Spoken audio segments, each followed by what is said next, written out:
Bonjour et bienvenue à la Semaine de la santé durable, cette première édition qui porte sur la santé et non la maladie. On en est à plusieurs webinaires qui ont été diffusés sur notre plateforme web ainsi que sur les réseaux sociaux. Aujourd'hui, dans le cadre de cette conversation, j'ai le grand plaisir en fait d'inviter deux personnes exceptionnelles, Geneviève Fecteau et René Ouimet, pour parler d'une thématique qui nous tient vraiment à cœur, la santé mentale plus particulièrement. Geneviève, René, bonjour. Merci beaucoup Bonjour. d'être avec nous aujourd'hui. Ça va bien? Merci. Et vous-même? Ça va très bien, merci. Alors, je m'introduis également, hein, je m'appelle Thomas Bastien, je suis directeur général de l'Association pour la santé publique. C'est l'organisation, en fait, de cette semaine de la santé durable. C'est dû à l'Association pour la santé publique plus particulièrement. Geneviève et René, dans un premier temps, en fait, je vais vous décrire et puis après, on va aller ensemble dans cette conversation si ça vous convient. Avec plaisir. Superbe. Alors, allons-y, en fait, pour cette présentation-là. Alors, on va commencer avec Renée, directrice du mouvement Santé mentale Québec. Renée Ouimet possède une maîtrise en psychosociologie de la communication et une formation de psychothérapeute. Elle a plus de 30 ans d'expérience dans le développement et la mise en œuvre de projets de promotion, prévention et d'éducation en santé. Elle a développé de multiples partenariats avec différents secteurs. Cette expérience a permis d'acquérir des compétences marquées au niveau de l'analyse, de l'intervention psychosociale, de la médiation, de la formation et des communications. Elle a un intérêt marqué pour les enjeux sociaux de la santé. René, est-ce que vous vous connaissez là-dedans? Oui. Bon, super. Alors, au niveau de Geneviève, alors Geneviève Fecteau est directrice générale de la division du Québec et de la filiale de Montréal de l'Association canadienne pour la santé mentale. Elle est diplômée de l'École des relations industrielles de l'Université de Montréal et elle œuvre dans le milieu de la santé mentale depuis 20 ans. Elle cumule plusieurs spécialisations, dont l'intervention psychosociale, les relations interculturelles, le développement de carrière et la traduction. Geneviève, est-ce que c'est bon pour vous également? Ça me ressemble bien. Merci. Superbe. Alors, donc, on va commencer cette conversation. Alors, on brise la glace avec la traditionnelle question de comment vous vous êtes rencontrées toutes les deux. Geneviève, René, qui veut commencer? Euh, je peux me lancer. Écoutez, on s'est connus au sein de l'Association canadienne pour la santé mentale, duquel on était membres toutes les deux. Et puis, bon, puis il y a eu des changements dans nos structures en cours de route et on continue à être sur des tables communes, sur des projets où on se rencontre et on a à cœur les deux la promotion de la santé mentale. Donc, deux chemins différents, mais des conversations courantes pour justement parler de santé mentale à travers les deux organisations. C'est bien ça, hein? Oui, tout à fait. Donc, on est dans la complémentarité, dans nos actions, dans l'écosystème. Et puis, deux acteurs de changement il y a beaucoup de dénominateurs communs, mais aussi beaucoup de complémentarité. Donc, c'est très agréable d'avoir les deux dans cette même vision-là aujourd'hui pour parler de santé durable. Ça va être intéressant. Merci. Super. Bah, si ça vous dérange pas, on va rentrer directement en fait dans la conversation. On va se jeter en fait dans la définition de la santé pour chacune d'entre vous. Geneviève, vous êtes à l'écran. Alors, selon vous, en fait, quelle est la définition, quelle est votre définition de la santé? Ah, la mienne, oui. Alors, c'est intéressant parce que lorsqu'on fait Google, on va aller voir tout le temps l'OMS et plusieurs autres grandes instances qui parlent de la santé. Si on le rend un peu plus accessible, un peu plus personnel, ben, la santé, c'est l'état de bien-être. Hein. C'est un état qu'on recherche de bien-être et d'équilibre.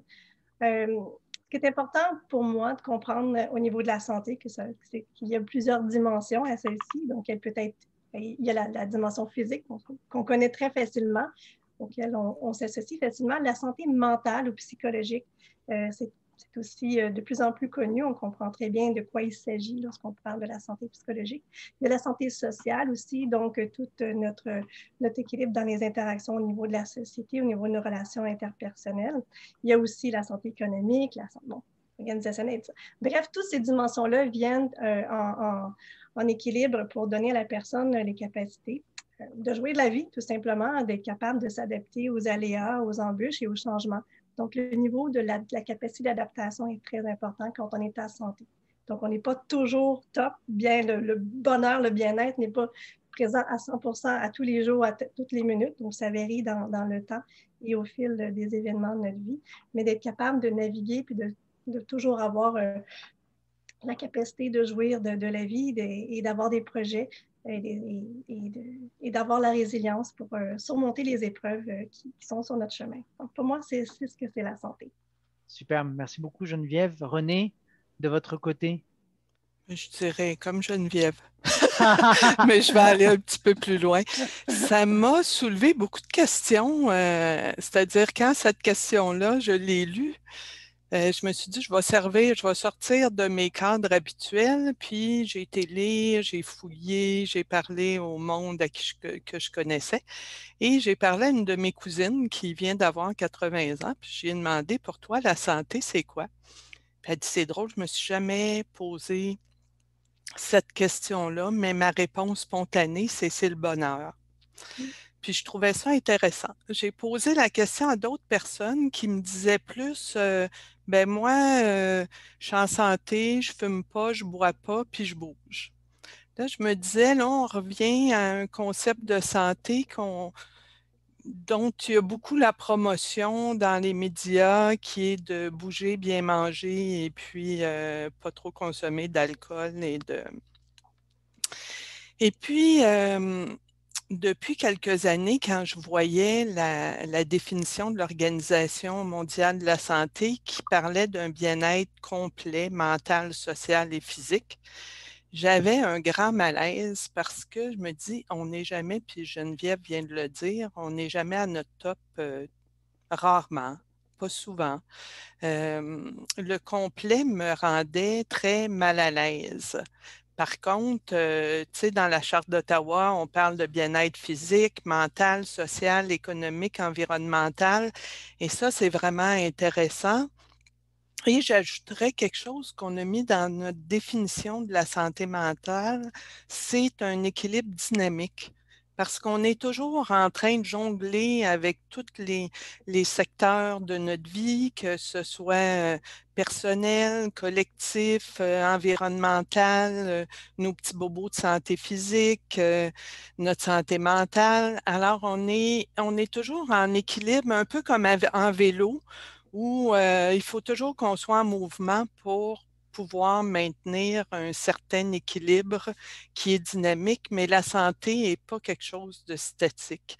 Je dirais que c'est l'essentiel qui m'est revenu dans ces messages-là et qu'elle est créée par, c'est-à-dire il y a tout nous, ce qu'on peut faire pour nous, ce qu'on peut faire pour notre milieu, notre environnement et tout ce que notre milieu peut faire pour nous. Donc, c'est toujours interrelié, dynamique et on est influencé par ce qui nous entoure et nous, on influence ce qui nous entoure. Mhm. C'est très intéressant parce que ça nous amène justement en fait en matière de responsabilité, notre responsabilité sur notre propre santé, mais la responsabilité qu'on a sur la santé collective, hein, d'une certaine manière. Oui. Justement, en fait, pour parler de cette responsabilité-là ou des actions que vous menez au terrain, la question est un peu la suivante, c'est personnellement et individuellement, comment vous œuvrez justement pour la santé de vos proches au quotidien, de vous et de vos proches d'ailleurs. Et puis peut-être après à un niveau davantage organisationnel et puis au niveau du Québec, comment vous approchez en fait justement en fait ce concept de santé durable d'une certaine Ouais. manière. Thomas, je reprendrai juste une petite chose dans ta conclusion. C'est oui, on a, quand je parle d'interconnectivité, c'est que par moment, on ne peut pas s'occuper de notre santé tout seul. On a besoin des autres pour le faire, puis on a besoin d'un environnement qui est bon pour notre santé. Puis quand je parle de l'interconnectivité, c'est effectivement, il y a des personnes qui ont vraiment toute leur capacité pour agir, pour changer l'environnement puis la rendre meilleure pour tout le monde. Mais parfois, on n'est pas là-dedans et on a besoin de tout le monde pour nous aider à maintenir notre santé. Donc, c'est pas juste une responsabilité individuelle, c'est individuel et collectif et partagé. Donc Je voulais ça, juste revenir là-dessus. D'accord, en effet, parce qu'on ne part pas tout égal à la ligne de départ. Hein.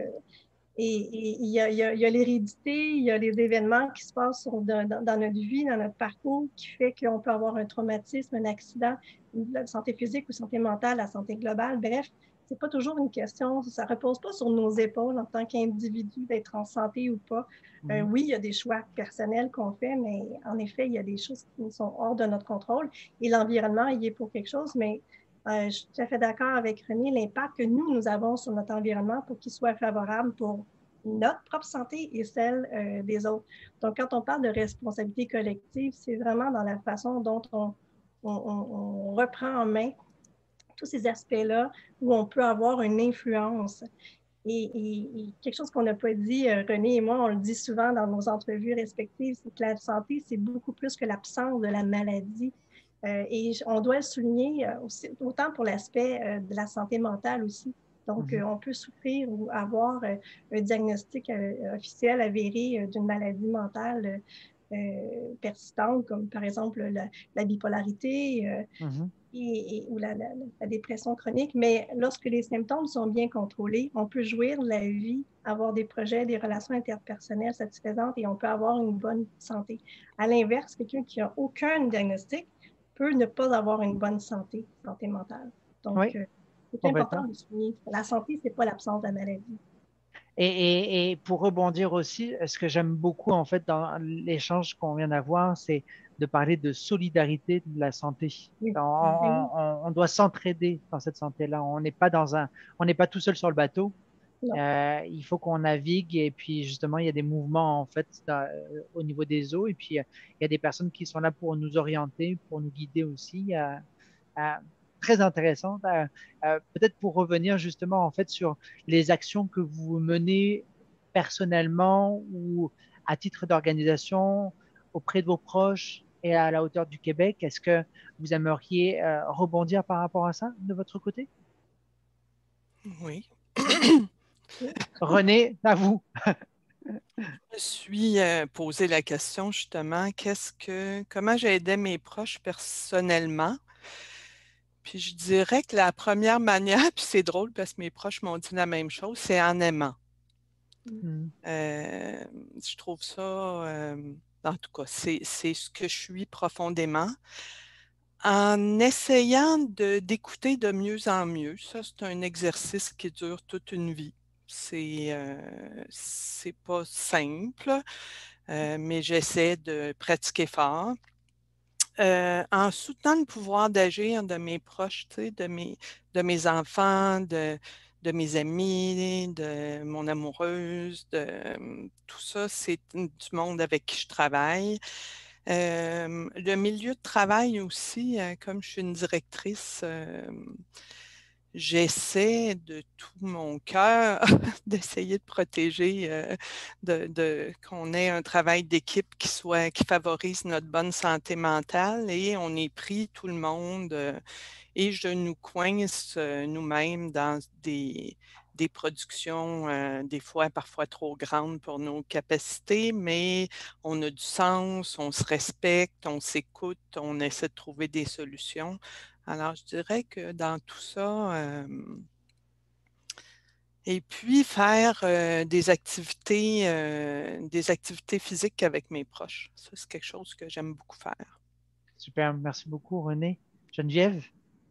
Qu'est-ce que je fais pour la santé mentale de mes proches? Ben, comment ça va, cette question-là qu'on se pose d'une façon très mécanique? J'essaie de lui donner, surtout avec ce qu'on vit présentement comme crise, de donner vraiment une ampleur un peu plus sincère et dans l'ouverture pour donner la chance des gens de dire comment ils vont vraiment.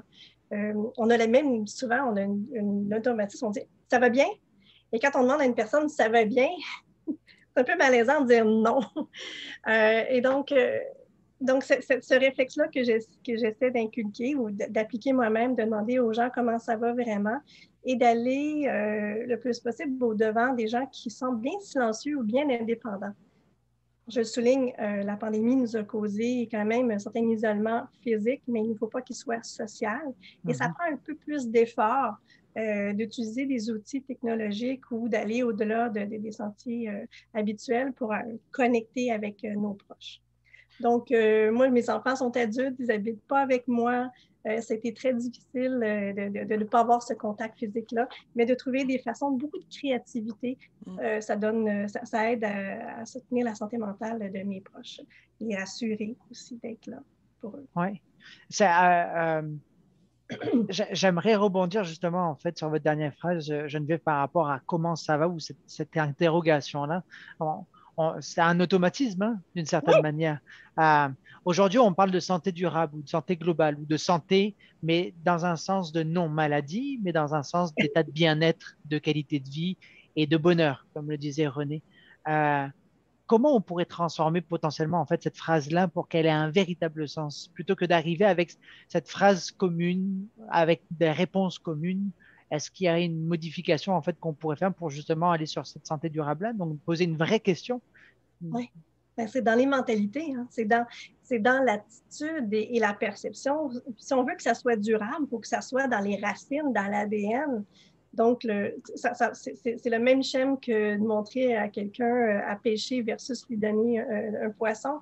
Quand on veut améliorer la santé et la santé mentale, dans notre cas, dans nos vies, René et moi, euh, on veut donner des outils aux gens pour qu'ils développent des compétences sociales, émotionnelles, personnelles et donner au groupe aussi, que ce soit les milieux de travail, les groupes d'enfants, les aînés dans leur milieu de vie, lorsque c'est le cas, la capacité de changer leur façon de faire durablement. Donc, pas juste prendre du jus vert et faire 20 minutes de yoga par jour, mais que ce 20 minutes de yoga-là fasse partie justement d'un tout où il y a une recherche d'équilibre et de bienveillance envers soi-même et envers les autres. Donc, c'est dans l'ancrage que ça doit faire. Il faut que ce soit des gestes qui impactent, qui ne sont pas éphémères. Aussi, Mhm, il faut que ça soit multifactoriel. Tout le monde s'y implique. Donc, tous les gens qui sont dans l'environnement ou sur le chemin d'une personne ou d'un groupe doivent aussi être soucieux de la santé ou de la santé mentale des gens qui s'y trouvent. Donc, ce n'est pas une personne seule qui va avoir le pouvoir de changer, même d'avoir un impact complet sur sa propre santé. Donc, tout le mhm, monde doit être là. C'est ça, Puis la question comment ça va demande de prendre le temps. Et Oui. ça, c'est pas. C'est-à-dire déjà, si on intègre le fait de demander comment ça va, de regarder dans les yeux, Mm-hmm. puis d'être prête à écouter la réponse, sinon, ça ne vaut pas la peine de poser la question parce que ça devient une question automatique qui n'a pas de sens. Mais si on veut garder le sens à cette question-là qui est vraiment importante, ça veut dire prendre le temps d'accueillir la réponse, puis ça se pourrait que ça prenne plus qu'une minute peut-être. Ça se peut que je doive m'arrêter et puis dire ah oui et qu'on voit qu'est-ce qui se passe. J'ai l'image d'une fois où c'était les journées annuelles de santé mentale, puis il y a une personne qui m'a demandé comment ça va, mais elle continuait à marcher. J'avais une de mes grandes amies qui venait de mourir. Et j'allais pas si bien que ça, hein. J'ai été ébranlée, puis j'ai dit, ben, ça va pas très bien aujourd'hui. Et là, la personne a été tellement, elle s'attendait pas à cette réponse-là. Elle s'attendait pas continuer son chemin. Elle s'attendait pas à devoir s'arrêter. Et donc, quand on pose la question, c'est important que ce soit une vraie question. Oui. Et j'ai participé à un webinaire sur le travail et je suis outrée d'entendre encore dans les webinaires dire que la première chose à demander à son équipe, bien, la première chose, c'est de dire bonjour, parce qu'il y a plein de mhm. milieux où on ne dit pas bonjour, puis de demander comment ça va, mais un réel comment ça va. Je me dis, c'est la base mais Oui. c'est pas intégré, cette base-là, dans les milieux en général. C'est intéressant ce que vous dites, René, sur le fait qu'on pose la question, mais on n'a pas forcément le temps d'entendre la réponse. C'est Puis pas le ça goût, hein? revient, c'est Oui, ou ça. pas le goût. Donc là, on revient à la première, à la toute première question qui était ben, de prendre du temps, mais aussi d'écouter, d'être à l'écoute de l'autre. C'est essentiel. Alors, ben, imaginons par exemple, on est dans un monde extraordinaire. Vous êtes en plein pouvoir de votre côté et le temps s'est arrêté et en l'espace de quelques minutes, on a la chance de mettre en place tout ce que vous désireriez mettre, mais au courant des prochaines décennies. On parle de santé mentale, on parle de santé globale, de santé durable, et c'est vous qui êtes au pouvoir. Euh, Qu'est-ce que ça prendrait justement en fait pour réaliser vos rêves par rapport à justement les réalisations que vous aimeriez mettre en place? Geneviève, René, c'est à vous de me dire qui veut commencer. Euh, au fil des ans, on a réussi à instaurer beaucoup de réflexes dans toutes les sphères de notre société, que ce soit les réflexes de l'équité, les réflexes de l'intégration, les réflexes de oui, je pense que je prendrais comme exemple le réflexe d'intégrité ou de la non-discrimination. Et donc, que la santé mentale, je vais y aller, on va prêcher pour notre propre paroisse, devienne d'emblée toujours un aspect à prendre en considération dans tout ce qu'on fait. Par exemple, on construit une école, on se soucie de la santé mentale. On fait un plan d'urbanisme, on se soucie de la santé mentale. Donc, l'endroit où on met les arrêts d'autobus pour le transport en commun, on se soucie de la santé mentale. Donc, on s'assure que tous les déterminants sociaux de la santé soient toujours considérés dans tout ce qu'on fait. Donc, le meilleur des mondes, c'est qu'il y ait toujours ce réflexe-là dans les sphères. Avoir un ministère de la santé mentale, on en rêve. Avoir un département de la santé mentale au municipal, que ce soit toujours quelque chose, que les tabous soient tombés, que la santé mentale ou la santé soit démystifiée, qu'on ne se sente plus gêné de demander de l'aide et que l'aide soit facilement accessible au bon moment par les bonnes personnes et la durée dont on a besoin. D'accord. Donc, Geneviève, dans ce monde idéal-là, vous êtes donc ministre du Ah ministère de oui, la Santé durable, qui est un ministère qui est très interministériel d'une certaine manière, qui peut influencer en fait sur l'ensemble des actions qui sont mises en place, mais qui a un rayonnement à la fois provincial, municipal, local, pour faire en voilà. sorte que toutes les décisions qui soient prises, il y a une composante qui est une sorte de partie du puzzle, mais pour que le puzzle il soit complet et puis que la qualité de vie elle soit optimale pour la population, il faut qu'il y ait une partie du puzzle majeure qui soit celle de la santé mentale. C'est ça? Ouais. Ouais. Et les services d'aide sont faciles à accéder, gratuits, par un bel éventail. Donc, pas un one size fits all. Donc, le meilleur Merci. des mondes. C'est le fun de rêver. Super. Est-ce que René, est-ce que vous rentrez en compétition sur le ministère de la santé mentale de votre côté? Est-ce que vous êtes co-ministre? Comment ça fonctionne de votre côté? Ben, écoutez, j'avais le goût d'un autre projet, mais qui peut s'interrelier. Moi, je veux mettre en place un BAPS, qui est un bureau d'audience publique sur la santé mentale. Alors, ça va un petit peu dans le même sens, c'est de voir pour chaque politique, chaque programme, chaque chose qui se fait, c'est quoi l'impact sur la santé mentale de la population, parce qu'on dit que sans santé mentale, il n'y a pas de santé. Et ben, si je suis dans un monde idéal, et je commence par les enfants, que les enfants vivent dans des milieux sains, dans des appartements qui ont du sens, qu'il y ait des accès, que les parents puissent avoir un travail ou au moins un revenu adéquat pour qu'on puisse accompagner les parents, mais pas d'une manière jugeante, d'une manière aimante pour soutenir leurs enfants, que les enfants puissent manger avant d'aller à l'école, Mhm. que les enfants n'aient pas à vivre dans la violence, pas dans la discrimination. Je dirais que je commencerai par là. Mais les enfants n'existent pas sans famille. Donc, ça veut dire aussi avoir des bonnes conditions de vie comme famille. Fait que c'est vraiment la santé, l'économie, ça va ensemble. La santé, l'environnement, ça va ensemble. La solidarité. Euh, mais moi, je suis une militante depuis toujours.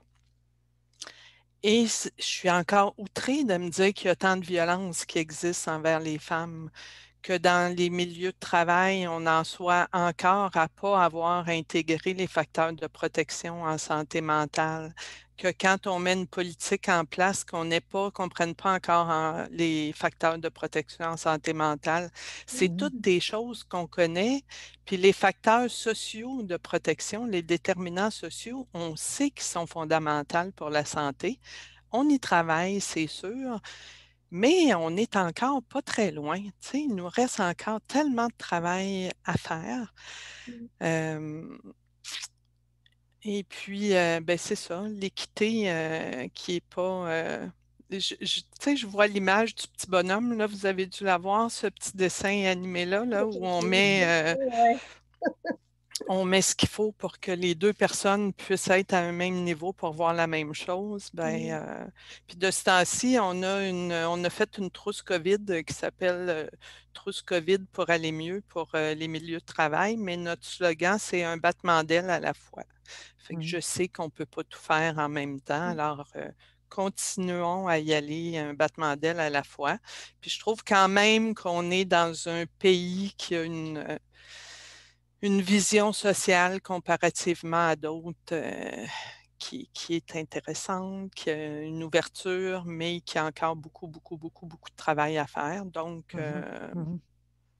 je pense que dans ma vieillesse, ma vieille vieillesse, je vais pouvoir encore être impliquée beaucoup pour y arriver. Puis Merci j'espère beaucoup. que je serai à la tête du BAPS.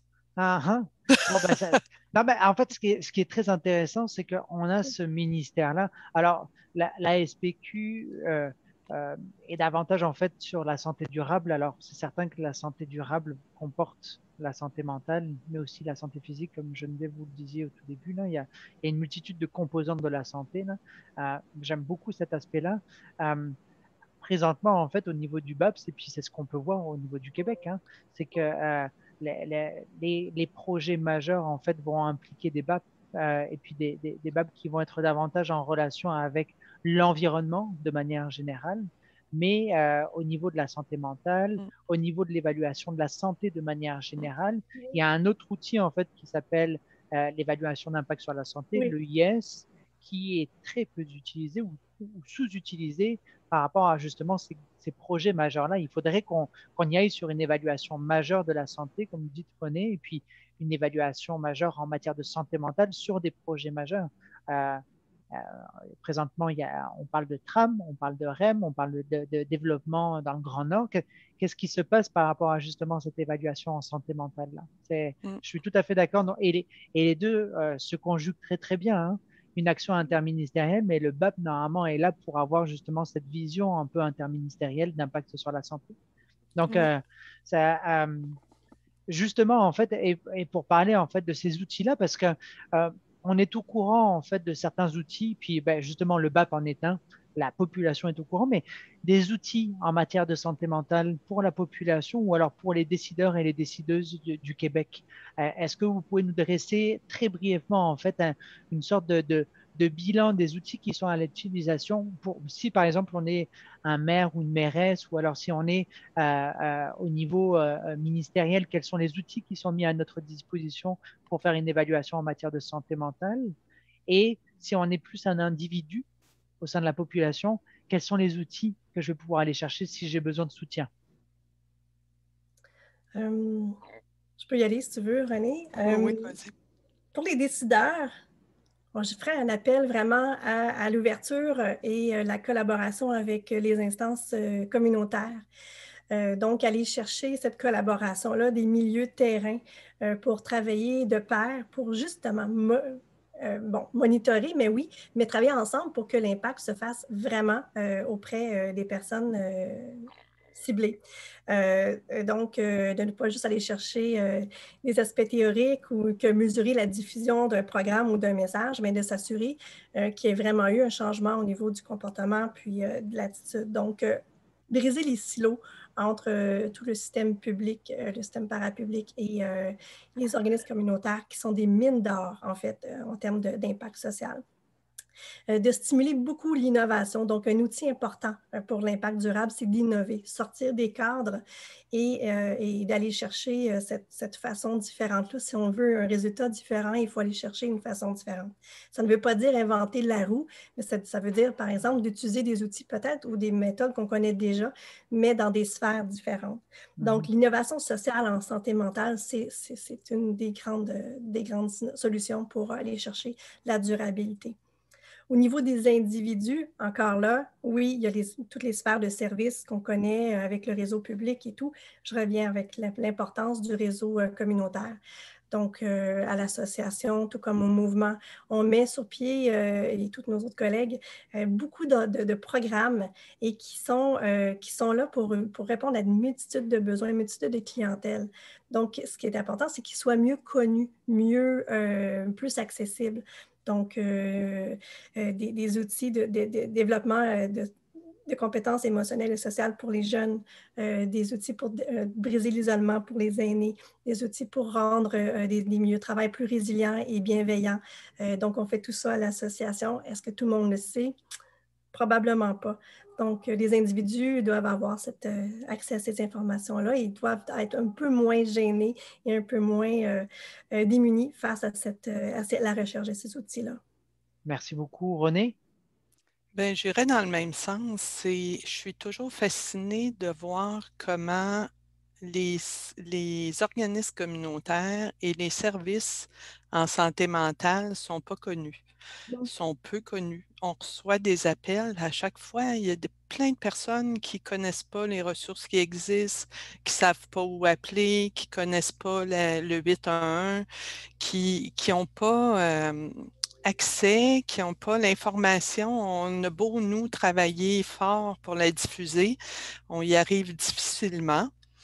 Et c'est vraiment important de continuer à travailler, comme tu dis, de croire en la richesse du communautaire et en l'innovation qui vient de là. Et ça arrive parfois qu'il y a des nouveaux programmes qui sont mis en place d'en haut sans prendre en considération toutes les ressources qui sont déjà dans le milieu, puis de voir avec les ressources qui sont déjà là comment déployer quelque chose de plus, mais en utilisant l'expertise qui est déjà là.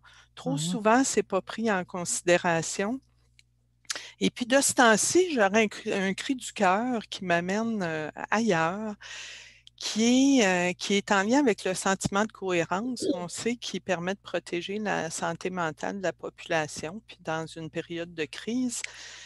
Et je fais appel aux médias, aux bulletins de nouvelles et à ce milieu qui ne nous donne pas d'espoir dans la vie.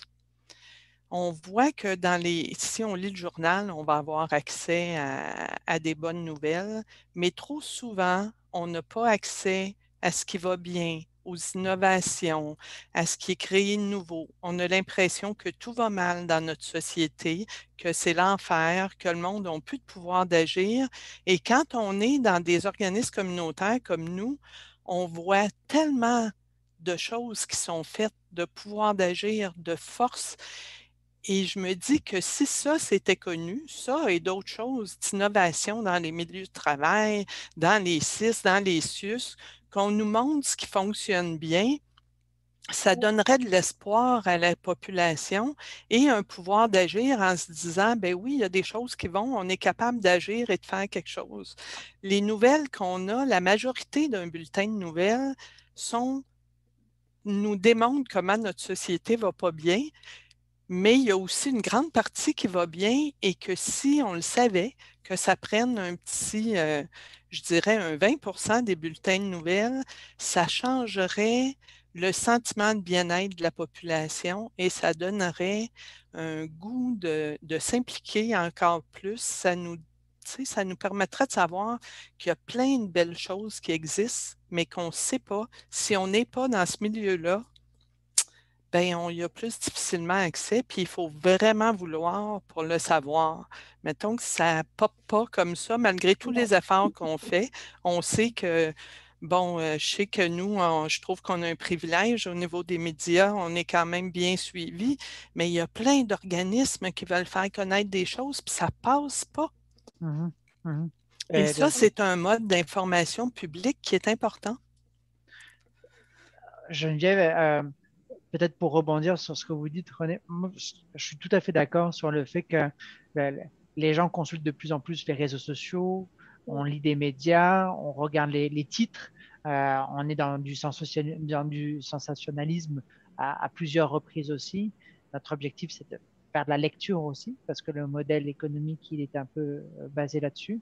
Donc, c'est certain que quand on regarde les médias ou quand on regarde Twitter, quand on regarde Facebook, il y a des fois des moments où on ferme l'écran et puis on se dit, mais qu'est-ce qui va mal notre monde? Euh, alors, là c'est une contre-proposition, en fait, sur, justement des nouvelles positives, des nouvelles en matière d'innovation, pour reprendre ce que disait Geneviève, des bonnes nouvelles, des initiatives qui nous redonnent le goût de sourire, de partager, de croire en la vie aussi, de croire en potentiel positif de l'humain d'une certaine manière, parce que sinon, si on regarde on, on est un peu pessimiste. C'est bien ça, en fait, René? Oui, mais ceci sans perdre notre sens critique. C'est important Ah de le non? garder, Oh, mais, mais euh, d'avoir de la gratitude pour ce qu'il y a de bon, puis effectivement, de le montrer, de le nommer, de le rendre visible. Je vais juste vous donner un exemple. Quand on fait nos lancements de campagne annuelle de promotion de la santé mentale, on est obligé de mettre des chiffres terrifiants pour être interpellé. Puis après ça, on peut y aller avec ce qu'il y a de positif. Mais on s'est déjà fait dire, même, écoutez, s'il n'y a pas une personne, nous, on est en promotion, là, on agit en amont dans ce qui permet de créer, développer puis renforcer la santé mentale. On s'est déjà fait dire par les médias, s'il n'y a pas une personne avec vous qui a un diagnostic, ben on va pas se rendre sur les lieux. hmm, Donc, vendre ce qui nous permet de maintenir la santé, c'est pas simple, c'est pas facile, c'est pas intégré. Puis je vous dirais que ça fait partie de la santé durable. Si hmm. on parle de santé durable, c'est faire une place à l'espoir. Faire de la promotion de l'espoir. Oui, Ben, oui, puis aller en amont, hein, aller attendre, pas attendre, on le fait pas pour les problèmes physiques, en tout cas, bref, en principe, on n'attend pas qu'un cancer soit au stade 4 pour intervenir. Donc, c'est pour ça que la santé mentale et la santé publique, c'est une union naturelle, hein. Aller en promotion, aller agir sur les facteurs de protection, les déterminants sociaux de la santé, puis agir d'avance, mais c'est vraiment pas sexy. Les médias ne trouvent pas que c'est... Puis même les entreprises, c'est difficile de chiffrer les retombées d'une activité de promotion. Par contre, tout ce qui est de l'intervention, on peut facilement voir le avant et l'après. Mais de dire, puis je me souviens, j'ai fait partie de vos forums à l'association québécoise en santé publique, où on parlait justement des fameux chiffres. Comment chiffrer, comment donner un côté rentable, économique aux décideurs pour que, oui, ils puissent avoir envie mhm. d'investir en amont. C'est théorique, c'est trop flou. Et puis, les médias n'aiment pas ça, donc ils ne nous donnent pas tant Mais par contre, quand quelqu'un a un problème, quand il y a une attaque, quand il y a un drame, mais là, tous les projecteurs sont sur eux, mais tous les bons coups, tout ce qu'on a évité, c'est dur à démontrer.